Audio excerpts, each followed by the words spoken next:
കവിത ഈപ്പച്ചൻ, രചന സുനിൽ ചാക്കോ.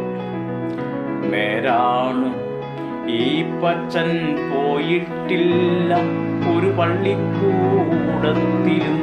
ഈപ്പച്ചൻ പോയിട്ടില്ല ഒരു പള്ളിക്കൂടത്തിലും. മരം വെട്ടുകാരനായിരുന്നെൻ്റെ അപ്പൻ, വെറും മരം വെട്ടുകാരനായിരുന്നെൻ്റെ അപ്പൻ. മരം വെട്ടുകാരനായിരുന്നെൻ്റെ അപ്പൻ, വെറും മരം വെട്ടുകാരനായിരുന്നെൻ്റെ അപ്പൻ.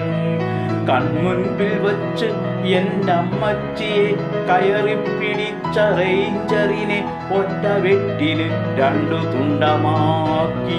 കൺമുൻപിൽ വച്ചെൻ്റെ അമ്മച്ചിയെ കയറിപ്പിടിച്ച റേഞ്ചറിനെ ഒറ്റ വെട്ടിന് രണ്ടു തുണ്ടമാക്കി. എൻ്റെ അപ്പൻ ജയിലിൽ പോകുമ്പോൾ എനിക്കന്ന് 9 വയസ്സ്, എനിക്കന്ന് 9